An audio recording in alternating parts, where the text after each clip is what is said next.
Paul, did you ever reach in the medicine cabinet and get something and either put it in your eye, your ear, or your mouth, and it not be what you thought it was going to be?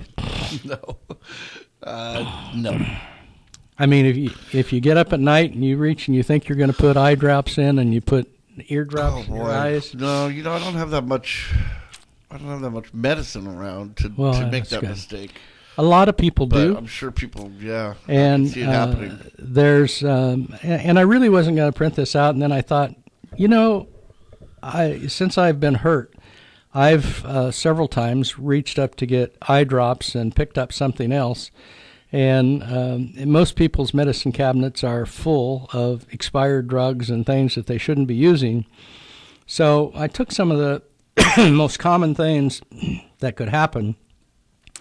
So if you reach for a bottle when you're half asleep or say you're on pain medication or something and you're not paying attention, you reach to pick up this bottle, which is normally there, and you put it in your mouth or drop it in your eye or rub it on your face, no matter what it was used for. But is it serious? Should you call 911? What should you do? And it really kind of depends on what it is. Some of these items, it's hard for me to imagine, but one of them was using nail polish solvent instead of eye makeup remover. And I don't usually wear eye makeup, so it's not something that I would do, but removing eye makeup after a late night out can really turn dangerous if you reach for nail polish remover instead of the eye makeup solution. There's a lot of organic solvents in the nail polish remover, which can be quite irritating and dangerous for the eye. The other night, one of the people I live with had put an external cream on her eye, above her eyelid, and it got into her eye, and she washed it out and washed it out and washed it out until the irritation disappeared. But the first course of action in doing that, whether it's an eye drop or whether it's an external preparation or something that gets in your eye, use lots of water followed by teardrops. You're also going to visit your doctor as soon as you can to determine the extent of the damage and call your poison control center. I'm going to give you this number because it's going to be mentioned about calling your poison control center through each one of these things. And it's an 800 number. It's 1-800-222-1222. Now, I wasn't sure about my memory, so I had Paul look it up to make sure I was right, and that's correct. 1-800-222-1222. And I would put that number on your refrigerator someplace where you know where it is, because it isn't only you that may need that. It may be somebody else. It may be your grandkids or your great-grandkids, and they think your medicine is candy, and they eat that, and immediately you need to get hold of the Poison Control Center. So there's common household product mix-ups that really occur, and you need to be aware of them. If you reach into your medicine cabinet again for eye drops and you pull out a bottle that looks like eye drops, guess what it could be? Super glue. Oh, no. And you'd be amazed at the people that take super glue when they're not paying attention, usually been drinking or they're subdued somehow. And one Florida woman was recently in a newsletter that something got into her eye, and she asked a friend to grab eye drops from her purse, and the friend accidentally handed her super glue, which she used to glue her nails back on. Luckily, a doctor was eventually able to pry her eye open, but once that adhesive, and if you've ever used super glue and you're just using it, it sticks on your finger and you can't get it off. If it gets on eyelids, it can cause them to close shut. So it gets inside the eyelids and hardening occurs. The crazy glue will just feel like a rock in your eye. So go to the emergency room or an ophthalmologist's office immediately so a doctor can assist in opening your eyelids and determine if any eye damage occurred. This hurts me even just to talk about it. And it wouldn't do you any good to call the Poison Control Center because it's important to get to an emergency room as soon as possible or your ophthalmologist. Now this one might relate to you, Paul. You brush your teeth, right? Sure. Yeah. Who doesn't?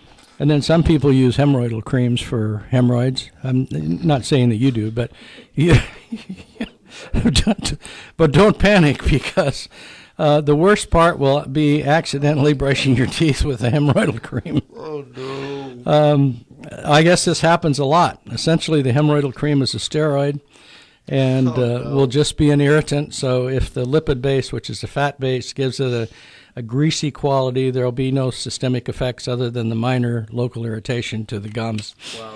So, and then another one that happens is an antifungal cream like Lotrimin or something like that has a tube just like that, and you end up and a lot of these things now are coming in these upside down bottles, so it looks like a toothpaste bottle that you invert and you brush your teeth with it, and your hemorrhoids in your mouth disappear, and your antifungal yeast infection disappears, but it doesn't clean your teeth. Now, you'd be amazed at the amount of people this next thing happens to. Okay. In general, it's not too dangerous if you accidentally ingest your pet's medication. Common antibiotics are prescribed to pets that are essentially the same as those given to humans, although there may be different but harmless additives to learn more, to make it more appealing to pets. One exception is a dangerous class of neurotoxin medications that they use to combat fleas and ticks, and that can lead to a slow heart rate and seizures. So call your local control poison center. What's the number, Paul? 1-800-222-1222. See, he's got her down. I actually had this happen one time for a friend of mine. It was on a holiday weekend. And one of their children had an ear infection, and they needed to get an antibiotic, and it was a holiday weekend and no physicians available. It was before the emergency room was open for emergency medication. So it was tetracycline, which is an old antibiotic, and it costs about 800% more than it used to, but it used to be one of the most inexpensive antibiotics, and it worked pretty well. And I said, go ahead. Use it. Wow. It's the same as ours, but don't ever pretend that you can get by with using pet's medication without calling. Pardon me? After using it, the child grew fur. Yeah, preferred to eat out of a bowl. Yeah. Right. Yeah.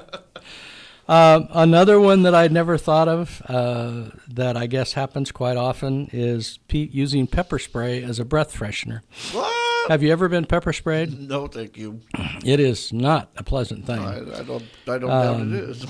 If you inadvertently spray your mouth thinking it's a breath freshener, that would lead to local burning and irritation of the gums, the lips, and the tongue. May even lead to an allergic reaction if you have a predisposition to contents of the spray, such as cayenne pepper. Signs of an allergic reaction, of course, is the lip or tongue swelling and swallowing. If you develop those symptoms, check and yourself into the emergency room. Hydrogen peroxide. You know what hydrogen peroxide is? I used to dye my hair with hydrogen peroxide when I was in high school. Yeah, but that was the strong stuff. The 90. Yeah. This is like 3%. Mm-hmm. And why did you dye your hair? It was the thing back in the 80s. The kids did that, yeah. You had darker hair and you wanted to lighten it or make it blonde in areas. I did it like the top of my head, and yeah. You would put you'd dip your head in a bowl of peroxide. Did it burn? No, it didn't burn. No. It didn't turn it like bleached or anything. It just kind of lightened your hair a little bit. Well, don't drink it. No. It can cause irritation of the gastrointestinal tract with nausea, vomiting, foaming at the mouth. They're liable to shoot you for having rabies. But this, evidently, the medical center down in Orange Coast Memorial Medical Center at Fountain Valley, California, reports that this is an occurrence within minutes of ingestion, confusion, coma, convulsions. Cardiorespiratory arrest may ensure if the concentration is high enough. Most problems occur at concentrations over 10%, but even diluted solutions can be toxic. I don't know why anybody would reach in the medicine cabinet thinking they had water and would drink hydrogen peroxide. The bottles do not look the same. But it could happen. We're going to take a break, and we're going to talk about something new about a Healthy Kids Free Vitamin program in Northlake Medical Pharmacy.